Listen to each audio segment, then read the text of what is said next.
Welcome back from Christmas break. Happy New Year. We have a new episode. And you're going to thank us by the end of this episode because everyone's going to be feeling better, doing better, sleeping better. We have Scott Schwab, entrepreneur, educator, author, all of the above. Just a good dude. So, Scott. Happy, good energy. Yeah. Just a nice guy. I had to go chase him down in the parking lot to get him in here. So it's not like this was scheduled. It was just, we had a podcast. I was like, oh, we should go find someone. Some dude was just walking down the street. And I was like, hey, you, come on in. Kept walking into the cabinet store next door. Yeah. This isn't a barbecue joint.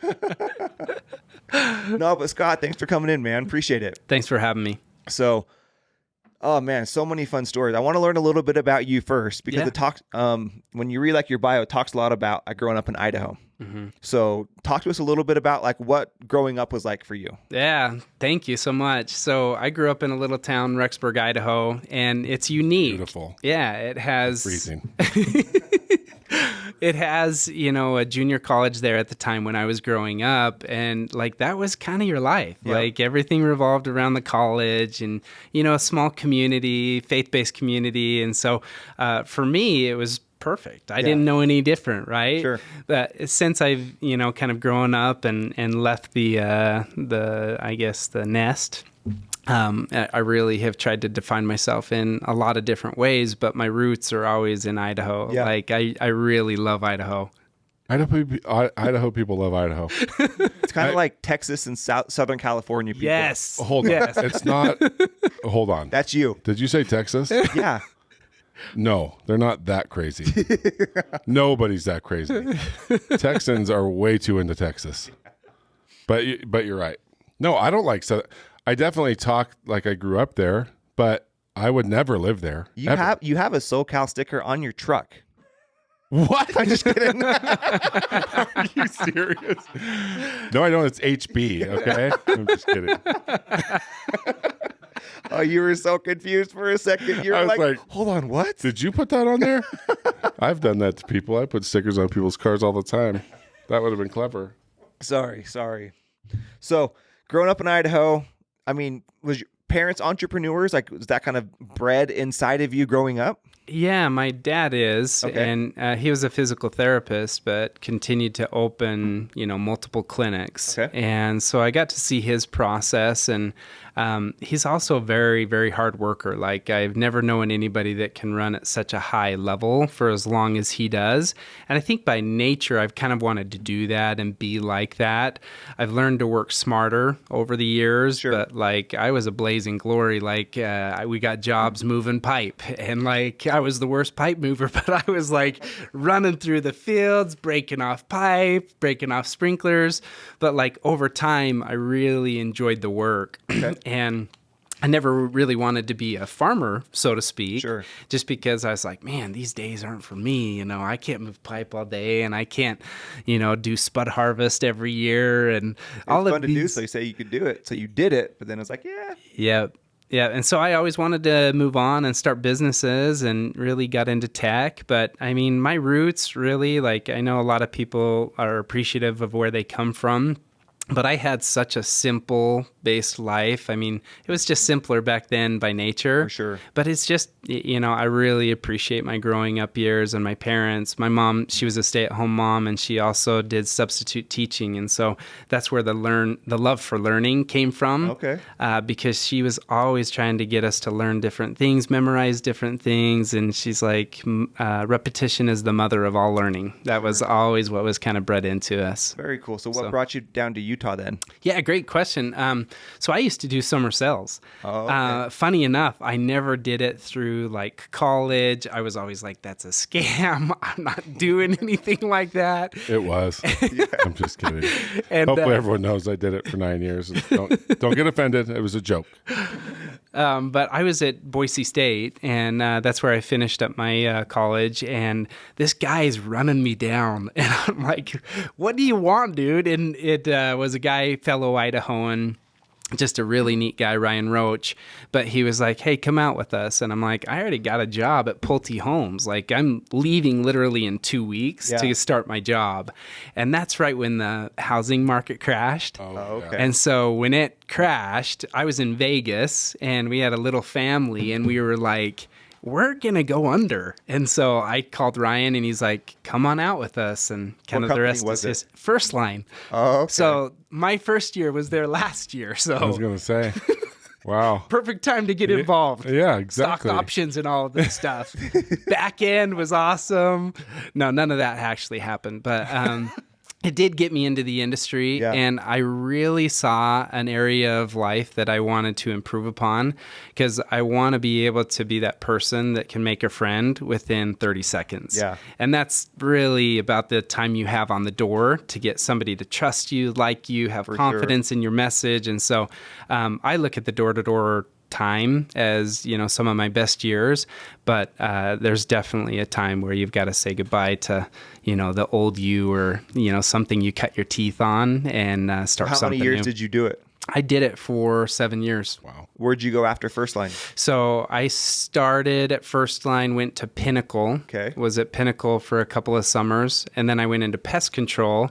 And I didn't enjoy the pest control sell as much as I did the security. So I went back to security and finished at Vision, which is now North Star. Yeah. Who were you with at Pinnacle? So I was out of Rexburg. It was Moses Hawkins. Oh, yeah. Yeah. That's awesome. I worked at Pinnacle for 9 years. You did? Yeah. I was at Pinnacle too. What? I think we're all there. Yeah, It was you around under that the same Warners? time. Yeah. Yeah. So Scott's my cousin. Yeah. And he was a partner with yours early on? Yeah. Okay. No, he still is. I mean, he's still a Okay. small partner in this, but Okay. yeah, still a partner. Cool. Yeah, the Warners, they were epic, especially Trey. Yeah, he's Like, special. If I see Trey, I just start laughing. I want to see. Let's see. My last summer with Trey, was it the summer? So 2008 was my last summer with Trey. We did like Jersey, Chicago, Detroit, all in the same summer. So right when he was leaving Vegas. Yeah. Yeah. That's when Oh, it that's all funny. crashed. Yeah. An alarm saved us. I mean, really. They For they sure. did for me. It did for I me. bought a house 8 months before that happened, Yeah. and it was Well, worth half. I mean, look at what it's done. You can make fun of it as much as you want, right? But it's built some pretty incredible people and businesses that have come from the people that have, you know, Right. started that way. I tell every single person, like, you need to at least try it. Yeah. Like, you won't have a better life training than a summer. And if you make money and you're good at it, then there's not going to be a better way to get your life jump started. And if you're not good at it, well, then you learn quickly that you're not good at it. But you right. but you learned, you know, some valuable skills. For sure. I think everyone should try it. You know, the crazy part is, so I've got a daughter that is graduating high school, and she's wanting to go out. Hold on. You have a daughter graduating high school? There ain't no way. Yeah. Started when I was 12. Rexburg, dude. It's like Heber, where I grew up. You know, they start having kids young. Yeah, we 14, 15. started young. You know, I got back from some church service, and, you know, immediately thought I was going to start my family. And like my wife and I, we just immediately started into having kids. And so we've been married 19 years in July. Wow. And our daughter will be 18 in July. Wow. Yeah. So I would have never have guessed that. yeah. Wow. And I've Girls got, clean up, man. If they're good at door to door, oh man, it's such an advantage. It's weird, though, to see her come back and tell me what her manager or her recruiter is telling her, because I'm just like, I need to meet with this guy. Like, no. I'm fine with you doing some of these things, but like, I'm going to meet with him and I'm approving this before you take off. And she's like, well, in July, I am 18. And I'm like, Oh, here we go. You won't pull that. So we banter back and forth. Like, she's one of my best friends, like just such awesome. a cool girl. And she'll do well, Right. but we got to get mama on board. And for me to feel that, I've got to go and meet this guy and be like, okay, Yeah. like, I know how to recruit, so let's just cut through all of and that. kill you. Yeah. I have guns. I've been to jail before. I'll go back. Oh, hey, let's do that. Let's go down that rabbit hole.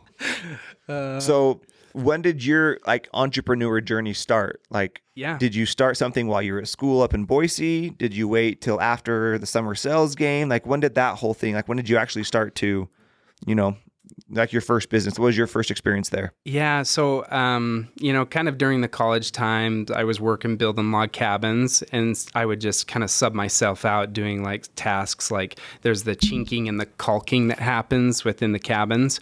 And I just did that on the side. You really overpronounced that L. Right? That's pretty good. I think you need to have more fun with that. Well, I generally do, but it's professional today. But yeah, I did that during college. And so those were some of my first experiences. It was kind of being an entrepreneur. Okay. Like being on job sites where people would be like, hey, can you help me with this? Or hey, can you do that? And that was really the fire like that started. But when I graduated from Boise State, like I'm thinking this is the Harvard of the West, Boise State. But he's serious. But he's not kidding. Somewhat serious. Sounds like somebody from Boise State. So I going through my business classes, I was thinking, well, I should know how to start a business. And I didn't have a clue. Sure. And so really my first kind of like dipping my toe into something is I started writing curriculum. And I wrote it in a way to where I'm like, okay, I want to project this in form of content with what I'd want to know to start a business. So it was my research. It's so interesting. And put into a program that we built called Business Plan University. From caulking to curriculum. That should be your book, or at least a chapter in your book. I agree with that. Right? I mean, but that's really interesting because to write that curriculum at that moment, you're basically just writing what you, like you said, like what you want to learn. So that's... How did you have any idea? That's what I'm saying. And how did you even have the idea to, I need to learn this, so I'm going to write a book about what I need to learn? Well, you'll learn something about me. Everything I start, I generally suck at. Right. Well, hey, don't we all? So I started like really pretty shoddy and like just had like my mom help me and like other entrepreneurs help me. And so it was kind of cool to be around like that really energetic group of people who started doing door to door. Right. Because a lot of these lessons that I was learning was like how to grow an office, how to be a regional manager, how to like function as a business within a business, and then to take that outside of that entrepreneur experience and say, no, I want to be in entrepreneurship, or I want to be in entrepreneurship. And so ultimately it was an exercise that honestly took 4 years. And so I had started writing curriculum. We built that curriculum into a learning management system where people could write their business plan in real time, but then have like a living document that they could change at any time. It wasn't some 30-page report. It was just right there in like a learning management system, kind of like Canvas, where you could pull whatever elements you wanted, marketing plan, whether it was your competitive analysis, your financials, all of that was just a living document. And so did you create that tech to do that? Or was your business the actual curriculum? Both. So I started with the idea of, hey, I'll write all this out. But then And was it all like how to do a business plan? Is that what, like the curriculum was like these are the steps to writing a business plan? Yeah. Okay. Yeah. And so we ran with that for 4 years. We got accredited in 2010, which was important to me because I didn't want it just to be my opinion. So we went through this process of accreditation with the NWAC at the time.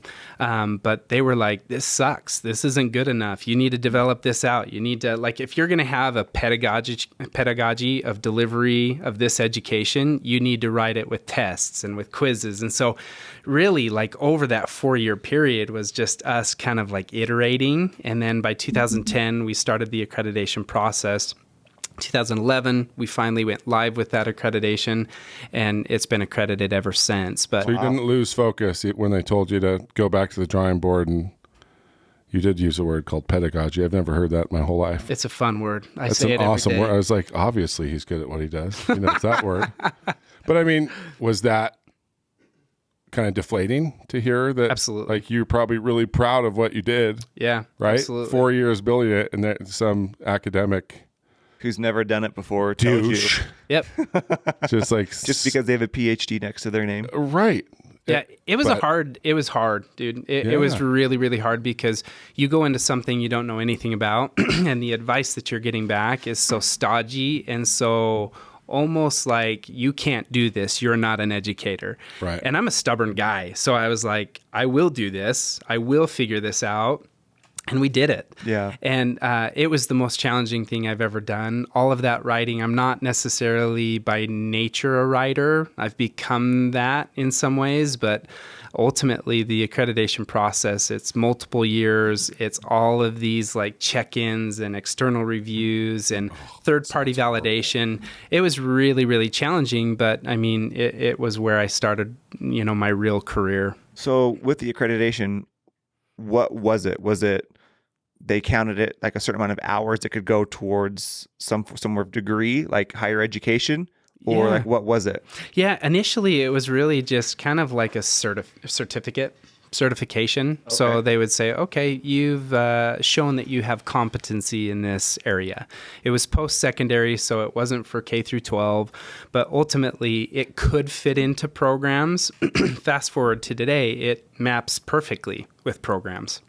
But back then, 2008, 9, 10, when we were kind of getting going, we didn't fit anywhere because educators were like, hey, we'll do it the way that we're doing it. And this was kind of also the adoption of many of the college's programs around entrepreneurship and pitch tests or pitch contests and things like that, where like I wished I would have had that back from 02 to 06 when I was in college. Yeah. Because like I never got to pitch my ideas and I never got to do these things. And, part of it was probably where I went to college, but another part of it is Harvard just of the West. But I love education from the perspective of knowledge and learning, and not necessarily, hey, it has to be this process. Structure of it. Mm-hmm. So yeah, we'll chat after because I'm working on something very similar, and it's just awesome. The annoyance of butts in seats, like hours. That's like their number one thing. It's like, but if I can teach you in one what he's going to teach you in 40, wouldn't you much rather just do it in one? Yep. But no, they don't. It's not what the unions want, Andrew. So it's very true. So did you bring on someone from formal education to help you do that? Yeah. So luckily enough, my mom, she's been in education for quite some time. She's got a master's, and then my brother. And he was one that I brought on initially. Funny enough, kind of kept it a friends and family round, but my mom was my first investor. Oh, really? Yeah. And it was pretty cool to have her do that. She had some inheritance, and she's like, hey, I believe in you. And it was important for me at that age to know that my parents believed in me and really wanted to see me succeed. And so, we launched really the writing side of Business Plan University in 2008, but in 2010 was really where it started. Okay. Fast forward to today, it's called Botega and Botega University. In 2018, we bought a university that was an online university called New Charter University, and we went through a 3-year process of changing that accreditation over. There's called substantive changes, where you have to change everything about mission, address, ownership, all of those things. It's a formal process that literally takes years. And I'm like, why are we not innovating in our schools? Well, I can tell you that a portion of it is accreditation. For sure. It's so hard to let go. This has nothing to do with your industry that you're discussing, but I always talk about this with car sales. Have you ever noticed how when you go and buy a car, you're signing a novel. Yeah. The amount of paperwork. We do everything with tablets now with screens, but for some reason they just don't want to leave legal, 3 foot tall, quad duplicate, whatever it's called. It's so funny how what the area or the industry that's supposed to be teaching people is still just so behind. Well, the joke is like if someone from 200 years ago got dropped in our time, the only thing they would recognize is education. That's so true. Because nothing has changed. Oh, that's hilarious. Everything else is, imagine them seeing a phone or a computer, cars. Right. But they'd go to school and be like, oh yeah, this feels good. Yeah. I'm in my safe place. You're going to put the Apple on the teacher's desk. Oh, thank you. Yeah, that's exactly right. You're right. And that's why I tell people it's sad. How many countries are still doing 4-year programs in their universities. I was on a mission in Chile, and I would run into Americans all the time down there doing their degrees because they could do their degree in 2 years. Yep. This is not quite a third world country, at least in the part I was at, but this was 20 years ago. Yeah. Mm-hmm. Like what? It's nuts to me. I mean, it's a racket though. I mean, that's what it is. You can pay us $40,000 to go to high school again for 2 years, and then we'll teach you what you want to learn. Yeah. Yeah. It's wild. Yeah. It is. So currently, do you offer more than, I mean, you've probably expanded what you offer outside of just business. So do you have like full, like, I don't know if it's a degree that you offer now? Yeah, multiple degrees and even an MBA. And it's been a lot of fun being a part of like the transition because New Charter University existed with many of these programs. What Botega was in 2016 was taking everything that we learned at Business Plan University, Hoodoo University, and pulling that into one direction, which was tech. And so we were a boot camp, very similar to like a Dev Mountain. Right. And that's what we launched in 2016. And then again in 18 made that purchase. But now we're really heavy in tech. So computer software, computer science, software development, front-end development, mobile development. That's an area that we're really strong in. Okay. And then we also have communication, criminal justice, and some of these other types of degrees that in an online setting, you really can thrive very well in. Right. Yeah. That's awesome. Are you doing anything to be cutting edge that way, to be more efficient, to offer degrees that don't take as long?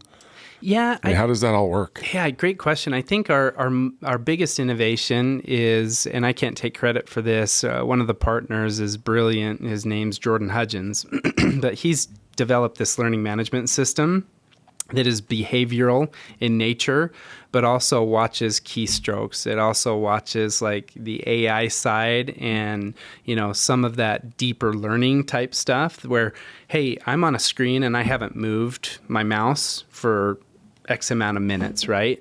You need a break. And so in learning, we've got to be able to start delivering data to the student or to the user, because if you just push and knock your head against the wall over and over again, you're not learning a principle. Right. Like all you're doing is you're just catching it into your mind, but it's never going to enter into your subconscious. And so that learning model that's at Botega, specifically for software development, what we've proven, or our thesis has been, how quickly can you get a software developer up to speed to be able to work as a developer? Because people come out of a boot camp in 12 weeks having a basic knowledge. Yeah. But what we did is in that 600 hours, gave them true qualifications wherein they go into a job and they're ready to set up a network. They have their repository or can set up a repository, access to the different files that are going to be shared. So they're getting by the like company. real work experience. Correct. Instead of just sitting there droning on learning. Answering multiple choice questions. Yeah. Because it's more efficient, they have to spend the time, I'm sure, because that's, 600 hours, whatever you said. Yeah. But at least they're doing it while getting some experience, which that's how you learn, right? You learn by doing. Yeah. That's really interesting. Yeah, you're right on. So it's kind of a way to beat the system while still being in the system. You got to play in their sandbox. Yeah. Yeah. And it's becoming less and less, but a lot of companies have been like, hey, I want a degree plus whatever else you have, plus experience. And that's where it all starts, right? Like, who gives a crap what the university wants? If all these companies will stop caring so much about the stupid piece of paper, which I feel is happening. Sure. Maybe outside of the like lawyer and doctor stuff. I mean, that's different, but we've got to get rid of the whole degree thing and make it more about certifications. Well, yeah, it's like it's like your body of work. Well, yeah. What can you do? And if I come in and I'm really into it, and I can get a certification in half the time that this person does because maybe I'm smarter or I'm motivated or more motivated, like I shouldn't have to wait X amount of semesters and X amount of credit hours to be able to get that piece of paper, that certification. Well, and the numbers are crazy. It's like a fourth of the people that graduate are actually work in the field that they major in. I bet it's less right now. And like the student loan debt they're coming out with is just scary. Yeah. Like, so yeah, we're going to have some fun chats off the mic. Love it. So it sounds exciting. It is exciting. You can disrupt education. You would love it. I'd rather talk about CBD. Take us there. Segue. Well, it is an interesting segue. I'm fascinated by. It's so funny because you don't seem like an academia type of person, right? Yeah. But the fact that you basically just created your own curriculum, and you weren't very old, right? Mm-mm. I mean, I know you had 7 kids, but 23. Yeah, so 6 or 7 kids. Yeah. So I think that that's fascinating, and you stayed in it. And when academia pushed back, you didn't let it affect you. It probably fueled you even more. Yeah. It's wild. Like that industry, or industry is probably the wrong word. That world doesn't seem to suit the person that's sitting in front of me, right? Yeah, Never totally. judge a book by its cover. Yeah. But yeah, I mean, summer sales to that. And now Hemp. hemp. You probably needed it after all that damn writing. You betcha. Like, I need to calm down. Oh my betcha. gosh, I can't see straight anymore. And somebody's like, I have just the thing. So segue into that. I mean, what you've done with this university is so cool, but where did the CBD and the hemp come from? How did that start? Yeah. Is that the next thing, or are we skipping something? No. I mean, I dabble in little things like all of us do, but to be honest Writing with curriculum and starting colleges. Sure. Yeah, I've done that. you. So, We watch videos of people crashing on waves. Yeah, we were watching YouTube when he came in. We're children. Anyways, go ahead. thank you. So a friend brought it to me, and after being in education for nearly 10 plus years, there was a toll on me. Oh, I'm sure. And so in 2019, a friend of mine is like, "You look miserable," and I'm like, "I am totally miserable, thank you." And he said, "You really need to look at this industry." He's like, "You're a farm kid, you probably know farmers," and I'm like, "Yeah, I know farmers." And he's like, "I want you to introduce me to some farmers who could grow hemp," and I'm like, "Hey, listen, I ain't involved in this no marijuana stuff that you're doing." And so that was my response. Get the is hemp, I'm like, Satan. I just said, I immediately thought, because of my days being a DARE ambassador, basically is pretty important. So I still know the songs and stuff, but immediately when I heard hemp, I thought marijuana. Sure. And I think everyone does. They do. And so I started doing my research on the Farm Bill and how in 2018 they removed hemp and the cannabinoids that grow from hemp from the controlled substance list. As long as THC is below 0.3, it is legal. Okay, let's simplify what you just said. At the core level, what is the plant? I mean, everyone just thinks of marijuana and just thinks it's the green leaves, right? That's, you see the plants. Yeah. So explain maybe the plant. Like, what are the different parts of it? Yeah, great question. So you've got the root ball. Ultimately, that's down in the ground. You're never going to really see that until you pull it up, but that's where a lot of nutrients are. It does matter the type of strain you get or the type of seed you have. So one of the failures or challenges that happened in Utah is when they adopted the bill and in 2019 started their grow scenario or their grow year, 70% of the seeds that were sold into Utah were already defective, meaning they either had too much THC in them or they just didn't have high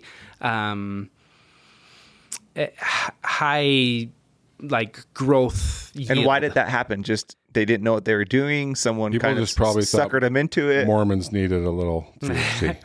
We're going to chill that state out a little bit. I think it was a combination of a couple different things. Because of the legalization, it became a gold mine and everybody's jumping in. And everybody from marijuana is saying, hey, listen, maybe I'll take a step out of the industry that I'm in and I can be a consultant. And everybody's a consultant. They're showing up and they don't ever take off their sunglasses and they're in a meeting. And I'm like, what's going on? You guys are way nicer than the cartels. But we got taken ourselves, Okay. because cannabis has really two different types of plants. Cannabis can be marijuana, and it's going to grow very high levels of THC, and that's where that psychoactive high is going to come from. Another cousin is hemp. And hemp grows a similar type of a cannabinoid profile, but THC is like so low. It's so minimum. But you've got high levels of CBD, and then you've got other minor cannabinoids like CBN and CBG, and there's over 113 identified cannabinoids. What's a cannabinoid? So a cannabinoid is what happens with the receptor. Your receptors, CB1 and CB2, is a pathway reception that's going to take cannabinoids that are naturally found nutrients in plants or phytocannabinoids. So it comes from the plant, and then the plant utilizes individual cannabinoids, or we'll call them nutrients in this case, and transmits them to the body. The body's endocannabinoid system, all of us have it. We all utilize that for different functions or areas in which we are low in. So like people that suffer from sleep, they would do very well using a CBN type of a product. Overall wellness and immunity, you'd want to take a CBG. But CBD has gotten so much attention. Everybody's like, just give me the CBD. And I'm like, it's not just about that isolated nutrient or that isolated cannabinoid. You really need the profile. And so when you're looking at a marijuana plant, small, kind of stubby, a lot of flower, a lot of leaves. Hemp is going to be more stemmy and stocky. It can look like a Christmas tree, but we have our crop this last year grew 9 feet tall, and it was really slim and slender, but at the top you had your leaves and your flowers. Okay. And the biggest distinction I tell people is like, you look at the stem and the stalk, that is a perfect product for textiles, for construction, and for a number of things that we could improve upon, even our plastics, right? Eliminate like all of the plastics and make a plastic product out of hemp. It's biodegradable. It has more strength. Generally, there's less of a carbon footprint, like putting it into concrete. Hemp is unbelievable. Hemp was like before cotton. Everything was made out of hemp. I just remember the hemp necklaces, like the brown hemp necklaces that puka shells and stuff. Yeah, yeah, you got Kenny it. Chesney. No, but I remember watching something that was like before cotton became a big crop. Everyone's clothes were made out of hemp. Yep. Everyone like why is that all not ropes, more widely known? Like why is there such marijuana? But why is there so much misinformation? I'm learning as we go, right? It's like, why is it not so easy to understand? They're completely different plants. I think it's hard to understand here. I think everywhere else it's probably fine, but here everyone thinks it's marijuana. So everyone freaks out. So I think that's probably a really hard barrier to overcome, at least here. Yeah, it's been challenging. I mean, I'm not going to try to sugarcoat it, but at the same time, when people are educated, I would tell you that we're a trusting state or a trusting group of people whom, when they're educated, and now it's their knowledge or their information. Whereas other places, they'll hear you out, but they don't necessarily accept it as their truth or as something that they trust in, simply just because it's like, yeah, I'll make my decision when I want to make my decision. Right. But that's one of the my main pain pills and all the stuff I get from my doctor. That's totally okay. Right. Isn't that funny? That Right. whole the way our brains work. It's so ironic, and that's really my why. If you want to know why jump into hemp, you seem like a very put together person. Why would you go and be in that industry? Right. And for me, it's I know we can disrupt it. I know that we can put in all of the documentation, all of the SOPs, and everything from a transparency standpoint, so that consumers will know that there's a safe product out there. Right. So that's why we did it. And ultimately, we knew that we could win on the farming side. My partner, he married the farmer's daughter. And so he lives over there in Idaho. The farm's in Nissa, Oregon, but they're really just across the border from Parma, Idaho to, Nissa, Oregon. But it's an organic farm, and we really looked into the soil quality. And so we test everything down to the billionth particle. We don't want heavy metals in there. We don't want herbicides, fungicides, pesticides. Those things, they stay in products. Right. And that's why it's no, if we're going to do this, let's do this right. Let's do it pure. So everything we test is through third-party validation. And it's kind of back to the accreditation days, right? I'm gosh. we just got to do all of these things. You're and you're just going to hate asking me. for punishment. Yeah. I'm going to go from accreditation to the FDA. Yeah. Let's go. Yeah. So we've put everything together in a chain of custody where I can tell you within a square foot where your plant was grown, where your product comes from. Dang. And so, see, and that's the other scary thing about, not scary thing, but it's so hard to know what's good and what's not because there's so much of it now. yeah. You know what I mean? Yeah. And the other challenge is this, dude, is like there are a lot of companies that just are very brilliant with marketing. Oh, for sure. And so they'll buy a label and they'll put CBD all over it. But when you start looking at where that CBD came from, the quality of it, was there mold, which is one of the biggest issues right now with hemp because it has so much moisture in it. If it's not stored right, farmed right, and if it's not, sent, shipped, all of the logistics is done right, you will have mold in that product. I can promise you that. And so we have microbial tests that go with every single one of our batches. And it's showing, hey, there's no mold in this. Because again, back to, we've got to make this something that's consumable in a safe way and not have people pushed away because of some of the early starts or some of the other companies that are just doing things differently. The FDA will jump in, and it's going to come very soon. I don't know if you saw yesterday Pfizer's announcement. No. Oh. So they're putting $6.7 billion into cannabis medicine development. So that's what they made last month, right? Probably. Off their vaccine. Probably. So, not a lot of risk there. Yeah, just a month's worth of revenue.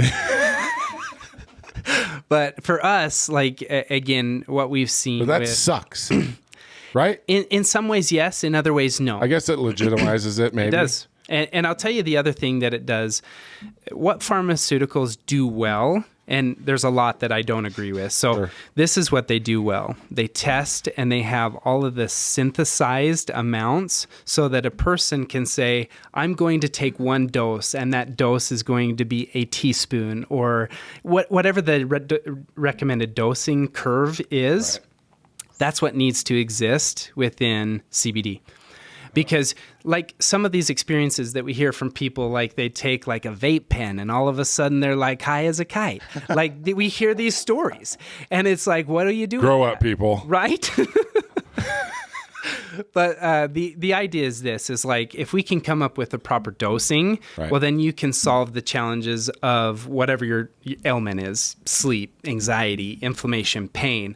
Those are all associated with the study of cannabinoids. Right. And so that's what we're trying to do is safe way of delivering these products to people and getting them off of opiates. I lost a sister in 2013, and it was very much driven by the opiates. And so for me, that's my why.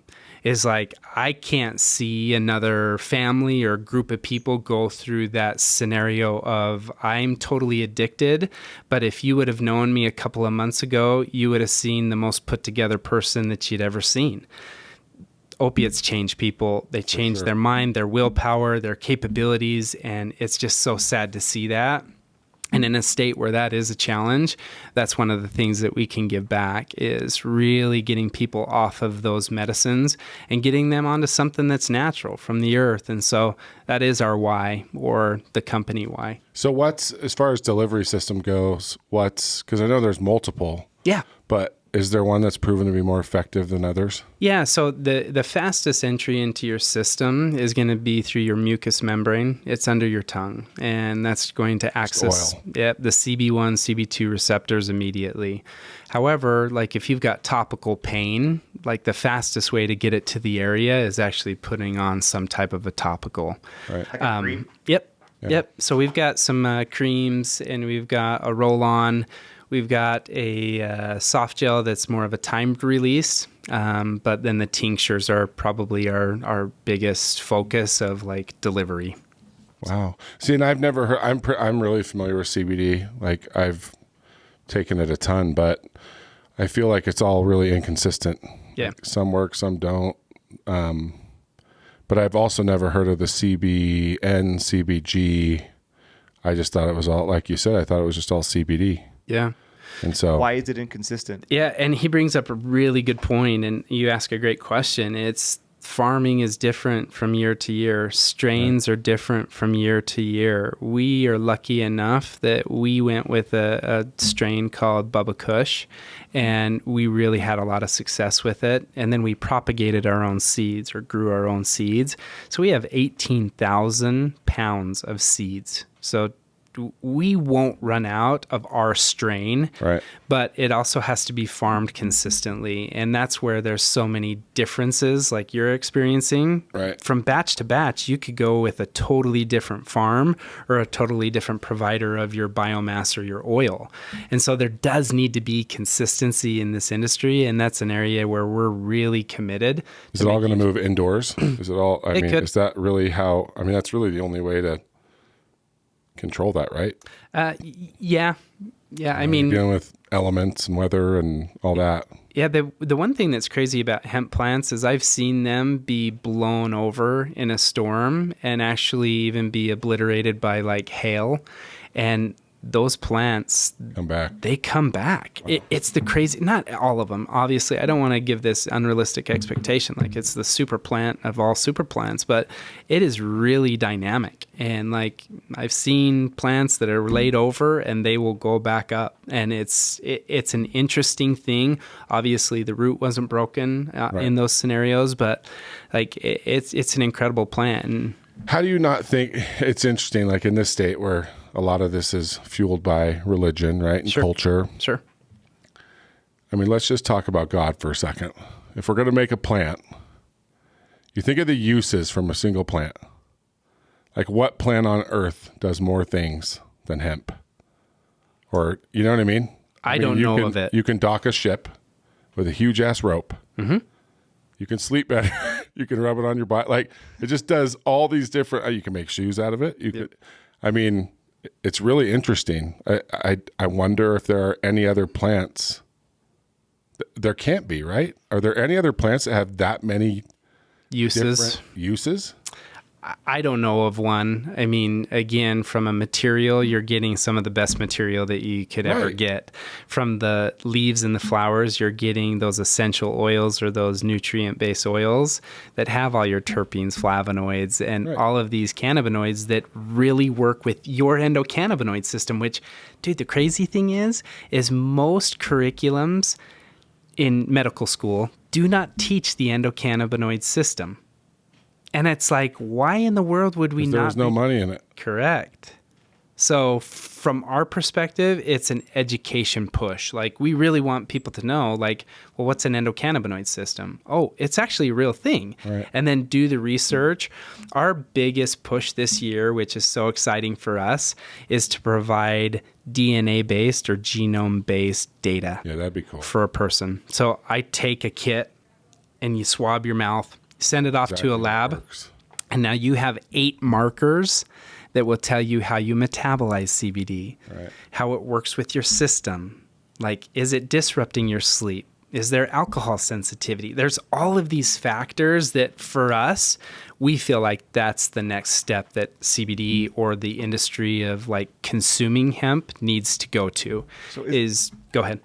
Is there any trace of THC in any of this stuff, or since they're separate plants, like are people still worried about like getting some, maybe not a lot? Like, is that a worry? Is that a concern? Yeah, you just got to get clarity, right? And a COA or a certificate of authenticity is going to really map that out. We have products that have THC in it, and it's below the 0.3 because we want it to be a legalized product. We want it to be on the shelves, which, we have a couple of retailers that take our products. But for us, it's to always make sure that if you're taking a full spectrum product, that it does have the right amount of THC that you're expecting.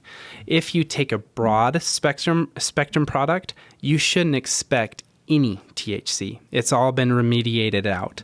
And a lot of companies will just take the plant or the oil and they'll remediate out all of the nutrients and everything to an isolated CBD. So it's an isolate, right? A powderized. Well, when you do that, you're missing out on a lot of the other minor cannabinoids like CBN, CBG, CBC, and all of them, and the flavonoids and the terpenes, because they're stripping it so much. And so what I tell people is go with the whole plant type of a approach, because you're going to pick up other phytocannabinoids that are going to provide you nutrients and a better result than something that's simply been isolated. So let's talk about Ambien. Okay. There's something that would help someone get off of Ambien. Absolutely. Yeah, what would it be? So I would recommend a product that has full spectrum in it, because THC has the capability to relax and make a person feel at ease and restful. You just want to make sure that you're staying below the psychoactive amount, because you don't want to get high. All you want to do is just rest. Yeah. What if I do? Well, then you got to go get those products. Here's a contact information. Different part of the Puppercush plant. This is called the bud. Well, it's funny. I just thought of a barbecue analogy for this, because Give it to me. anytime whoever goes and buys like the Jack Daniel's barbecue sauce, right? It's really no different than what you're talking about, because Jack Daniel's barbecue sauce really does start with whiskey, but the alcohol is then cooked out, right? So if you ever eat Jack Daniel's ribs at a place or Jack Daniel's barbecue sauce, CBD is the same thing. Yep. Right? You're just taking something so much cooking starts with some version of alcohol, and it gets cooked out. Rice wine vinegar. I mean, all sorts of things start with alcohol. It's a great analogy. And CBD is really the same thing, just with the plant, right? Yep. And so, there you go. So, why is this so, I'm just so confused. And is it just here locally because of the predominant religion that there's so much misunderstanding around it? Or do you fight that everywhere? Yeah, we do. Yeah, absolutely, we do.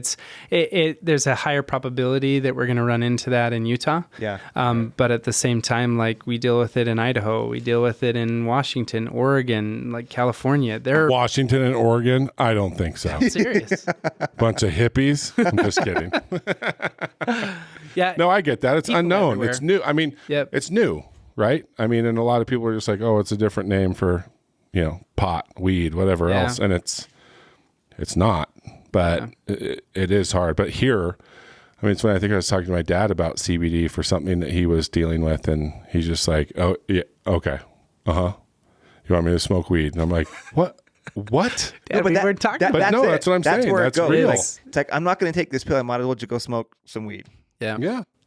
Well, and the reality is there just needs to be... Dad, you probably should. Yeah, you'd be way more fun. There needs to just be better education, right? And sure. Education has to come from the standards that are set within the industry of what is what, and hopefully we can set that. But, truthfully, when we look at hemp and we look at weed and we look at all of the different aspects, like Delta 8's a big one, and HHC, there's all of these derivatives that will be coming out. Is that COVID? Is that a COVID variant? I'm just wondering. Precisely. It's hard to keep up. But a lot of people in the market are going after the 20% that are either comfortable taking it or that have already taken it or that are educated enough. But I would tell you that our approach is to go after the 80%. Right. People who are not comfortable yet. It needs to become Advil. Yeah. It needs to become Tylenol. I agree with you. It needs to become your So what are it's in your medicine cabinet. Just if you have a headache, here you go. So that was my question. So top 3 products you have, and what would they quote unquote replace? Yeah, so Peppermint Pan Cream is going to replace any type of lotion or anything that you're putting on for relief. Like a Bengay? Like Bengay. Icy hot. Yep. Okay. All of those, it could replace that immediately. But the neat thing is with that product, and it is our top selling product, it's our Peppermint Pan Cream, you have over 200 zones within your feet. And if you start putting it on your feet each night, your pathways within your feet are going to deliver that through your whole body. So then it comes down to pain and inflammation, which we all have. It reduces those things simply by applying it to the point of pain, like I've got a sore knee, sore back, but then putting it on my feet so that now I've got more of a holistic or whole body relaxation. So that would be number 1. Okay. Number 2, the soft gels. I take the soft gels every morning. Like a gummy? No, it's just like a capsule. Okay. So it's like with my daily vitamins. Okay. But it gives me the capability to just really be chill throughout the whole day. I naturally more of hey, I got to get it done now. I got to do this now. And I've just noticed that over the past 2 years, I've just really been able to just control kind of that sense of, hey, it has to be done now and it has to be done on my time. So what would that be compared to? So it would be like Zoloft. Just joking. Anything that would be taken for like anxiety. Okay. Like anything from an anxiety. So Zoloft. Yeah. Isn't that for anxiety? You're actually pretty Yeah. Yeah. pretty right on. And I mean, that's the thing is I think a lot of us would benefit from that, right? Especially with caffeine consumption. Yep. Like anxiety is there's real anxiety, obviously, and we don't want to, I'm not talking about that, because if you have real anxiety, like diagnosed anxiety, that's different. But people being anxious, that's a real thing. And it is hard to find something to kind of just like calm you down without like putting you to sleep. Yeah. And I think that that's a really good thing that CBD does. That's something that I've noticed. Yeah. And you're right on. I mean, one customer. So you take it every day? Uh-huh. That's part of like a daily vitamin consumption? Yep. Okay. And one of our customers, she's like, listen, when I started your guys' products, I talked to my doctor about it, and I worked with my physician, and we took my usage of 8 daily like pills, medicines, right. And she's like, I'm down to 1. And she's like, it's changed my life. And so That's awesome. It's fun to hear those types of stories. And there's many of those where people are like replacing some of those heavy, medicines. But you're right. I mean, the soft gel, we have somebody that takes it for headaches. And so I would tell you that in certain scenarios, a person is going to be able to absorb that differently. Well, especially a hypertension headache, which a lot of them are that, right? Yeah. I've read some studies recently so I talk a lot about ADHD. I have ADHD. Uh-huh. And I know there's some studies being done with CBD just because, there is a form of ADHD where you are actually like outwardly hyperactive, right? Yeah. That it would help, because you can take CBD with any other combination of, pharmaceutical, and it's not going to really react with it, right? It's just going to do its own thing. But it'll be really interesting to see how many different avenues this stuff will be able to help, especially once you get into the DNA testing and really seeing how people like metabolize it. And, right. I just read something really interesting on your LinkedIn. Hold on. I want to find out what the third one is. Oh, sorry. You're right. We didn't find out what the third one is. Third product is the tincture, oral tincture. And we've got a couple of different flavors, but some people are Is that like... an oil? Yeah. Okay. It's an oil under the tongue. But your endocannabinoid systems regulates everything from like respiratory to even sleep function, sleep cycles. And so sometimes people mistakenly think, well, if I take a tincture, I'm going to be tired. You won't be tired because your body is just getting going from the day. Could you get sleepy in the afternoon? Yeah, because your body starts to get to the point where it's ready to rest. So, especially after Burger King for lunch, right? You're going to sleep. Everybody gets that 3:00. Yeah. Doze off. I mean, that's kind of what started Perk, right? I mean, isn't that kind of the story? Like people just kind of hitting that wall at 2-3 o'clock. I mean, it's pretty normal. Yeah, it is. And so you can utilize... Have you ever had a Whopper? They're delicious. Just kidding. You can utilize it for sleep. A lot of people use it at night. And again, I want to also make sure that we tell everybody that like if you're going to start on some type of a CBD use, don't take like 10 droppers full. Like start with like a half. But what if they're bored? Well, that just gets them sick.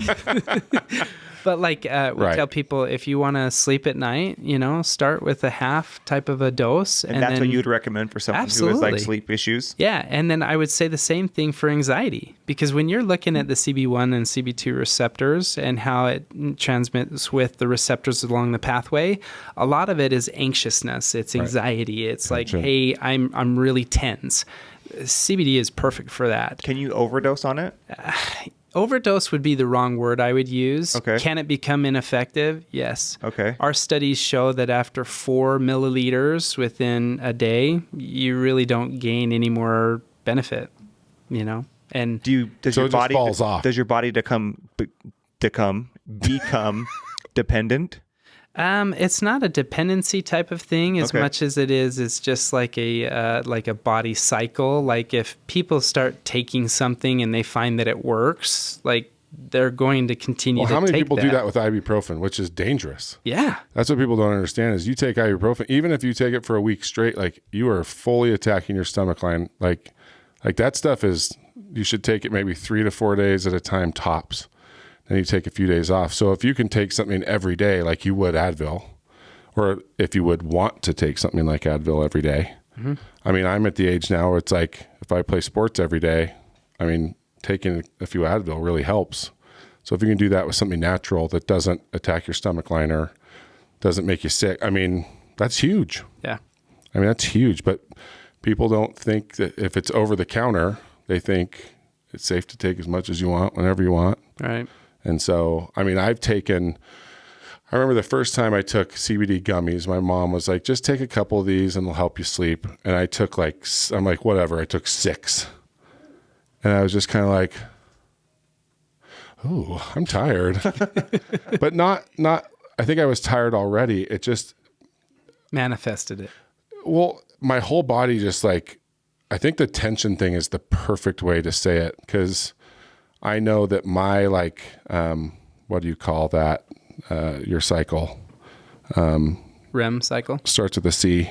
Circadian rhythm, like your circadian, like. So menstrual. Grow up, Andrew. Sorry, I have a funny story about that, but I won't say it yet. There's been a couple studies come out that people with ADHD, their circadian rhythm is thrown off.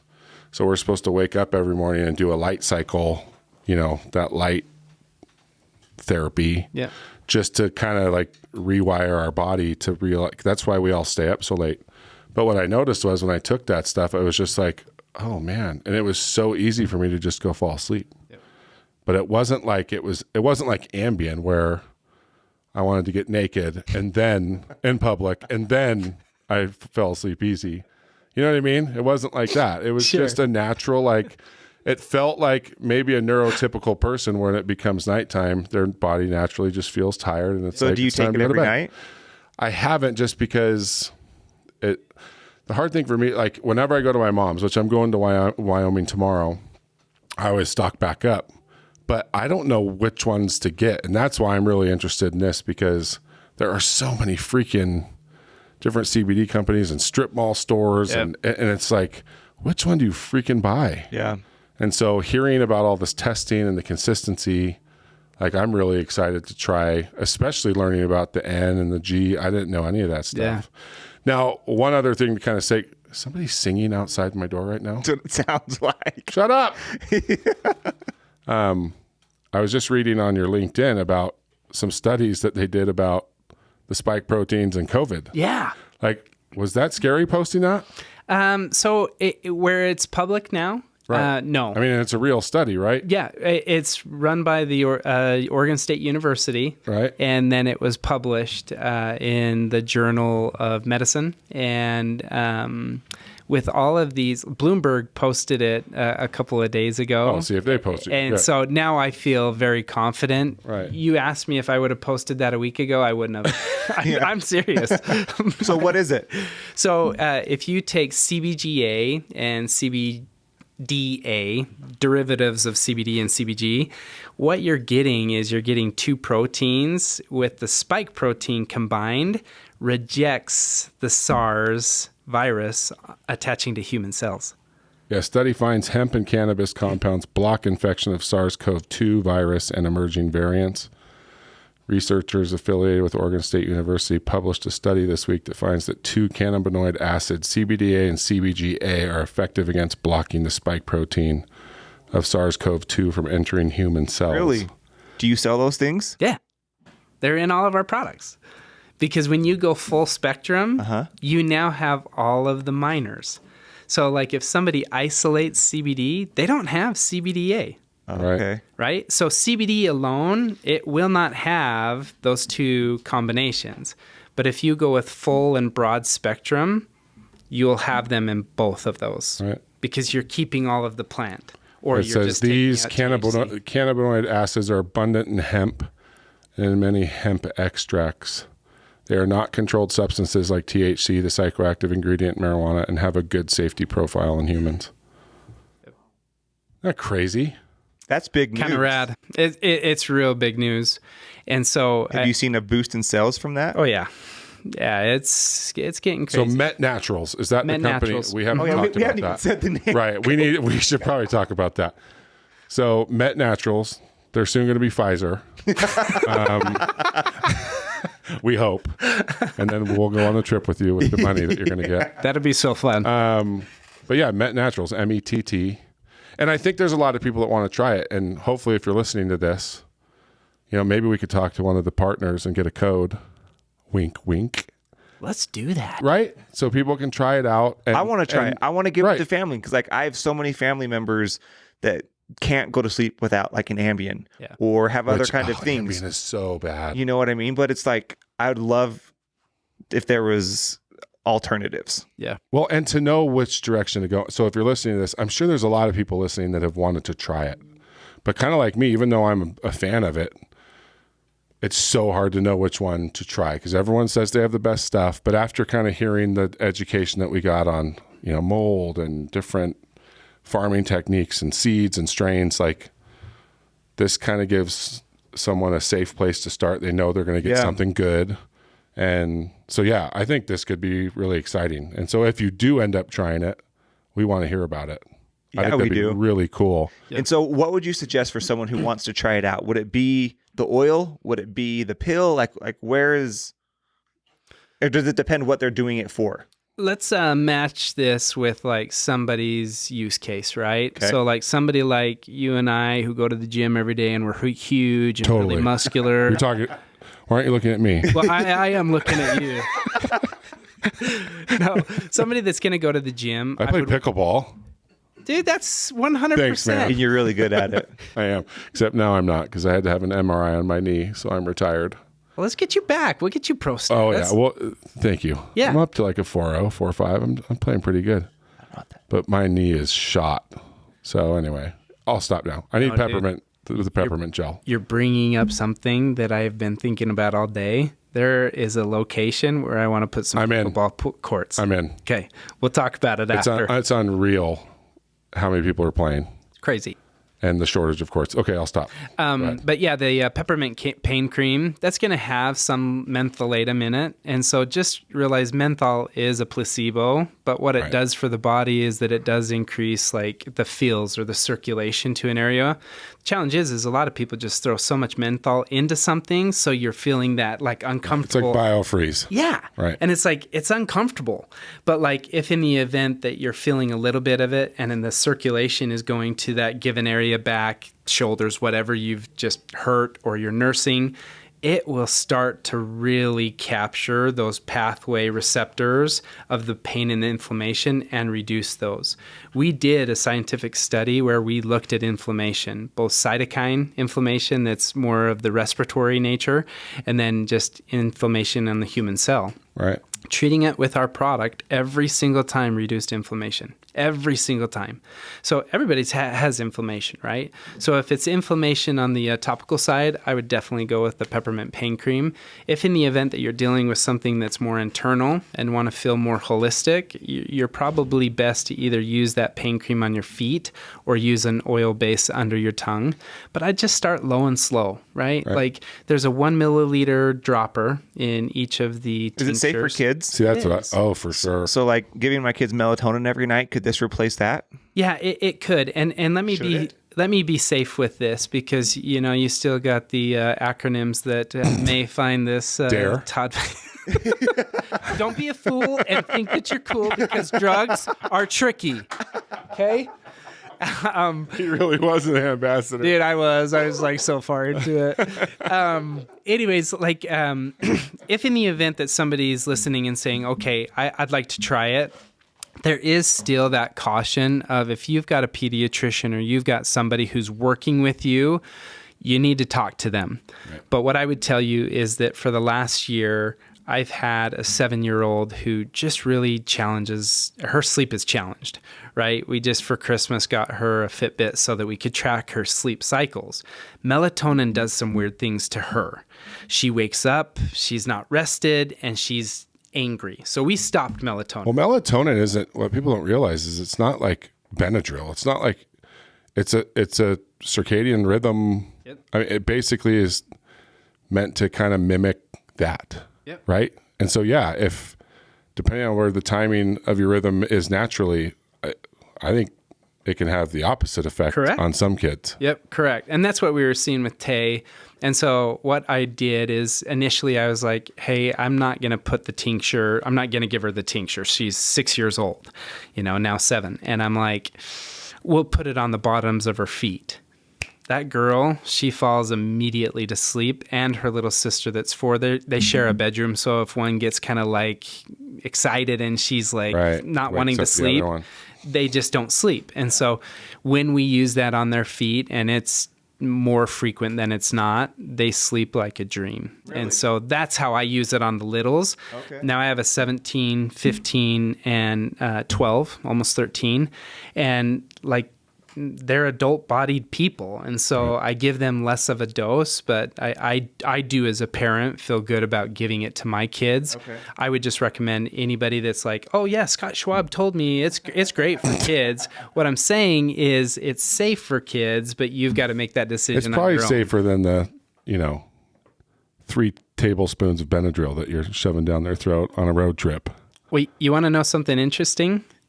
Cannabinoids are found in breast milk. And so when mothers are breastfeeding their babies... That's a mic drop right there.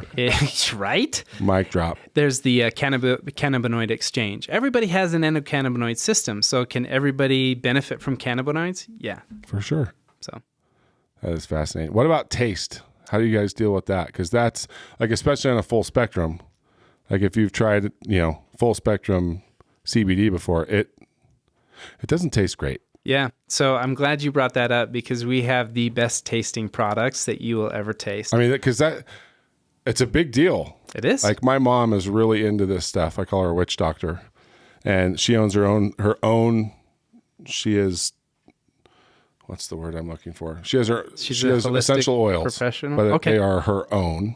That's awesome. And so she tinctures them herself? Yep. She does all that stuff. So I want to meet her. She's awesome. We need to have her on here, but she's given me some that she really likes. And I mean, it just tastes like garbage, cannabis. Like it just, oh man, it is rough. So, do you guys like Trix? Yes. So, does it have sugar? then yes. Well timed. Touche. So our lemonade tastes like Trix. Really? And it is so good. And then our orange cream tastes like an orange dreamsicle. This is your CBD oil taste like this stuff? Yeah, we've flavored them all. I mean, you have to. There is a natural one that I would tell you that you're going to be more earthy, but some people prefer that. Well, see, and if it works, I don't care. I'm to the point now where I can handle it. Reduce the potency or how it works, the efficiency of it? No, we use all natural flavors, meaning that we're taking them from the rinds of oranges, the rinds of lemons. Like we're very much about the organic and none of these additives.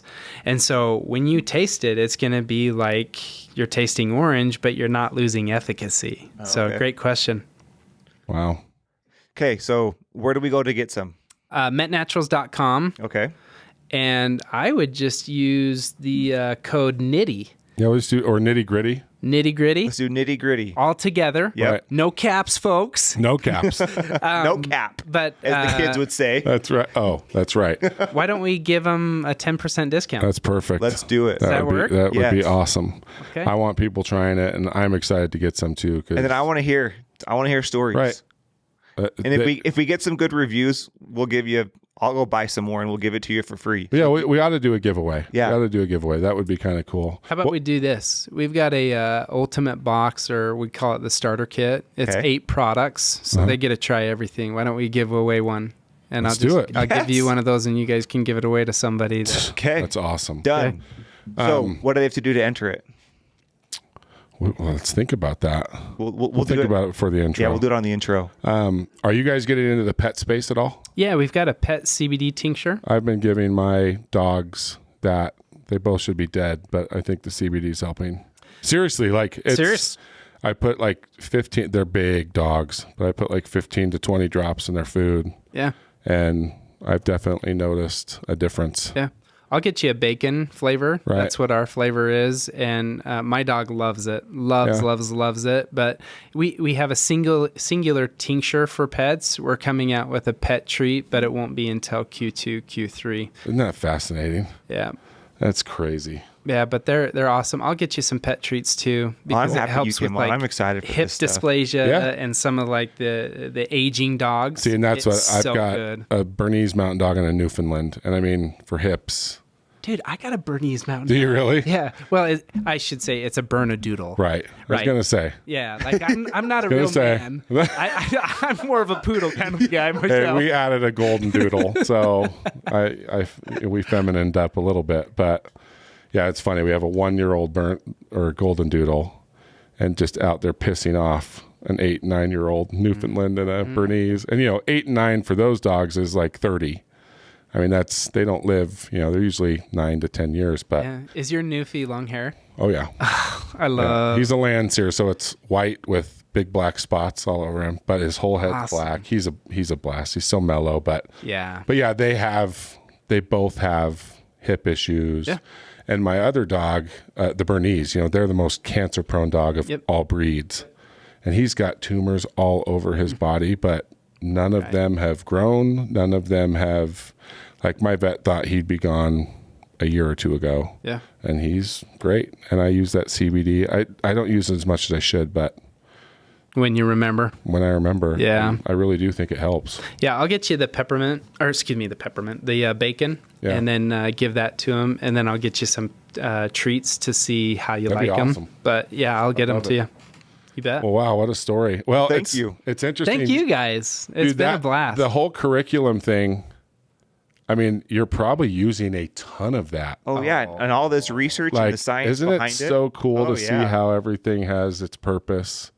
And I mean, what you're doing with the university is really cool, but I have a feeling that what's going to affect the most people from your education and what you've learned is this. Totally. Because, I mean, you're talking to somebody that's like, do you have medical experience? It's just like, no.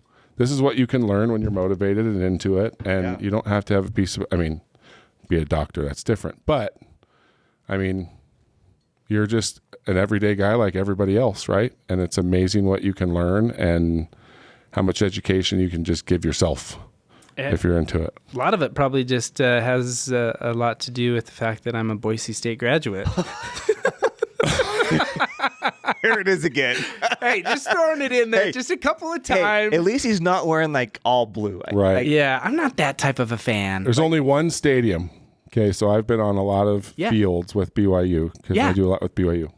You played, right? I didn't. I played hockey. Okay. But there's only one stadium where the fans called me a fat mother effer. No. And it wasn't Utah. It was Rick's the Harvard College? of the West. It was the Harvard of the Boise State University.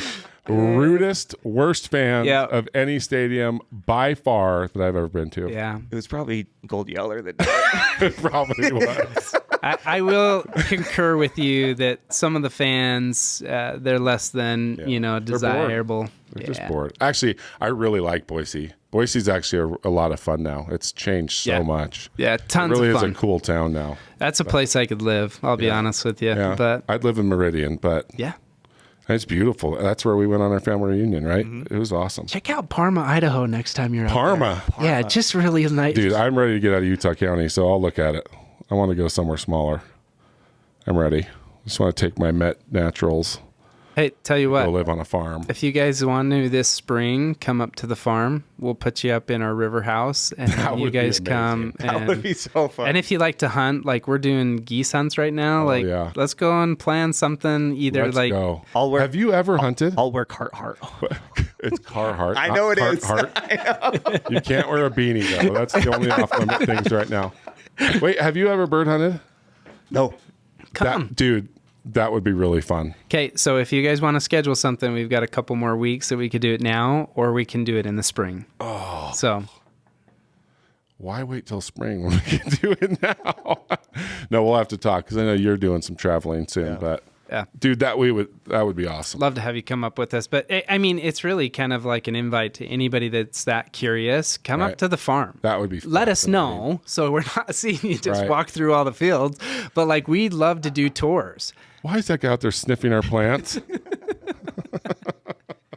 That's a barbecue guy. Hey, son, it's not marijuana. It's like, none of this is working. Just out there coughing. Well, thank you so much for coming on. This has been awesome. So thanks for having me. Good. Really appreciate it, guys.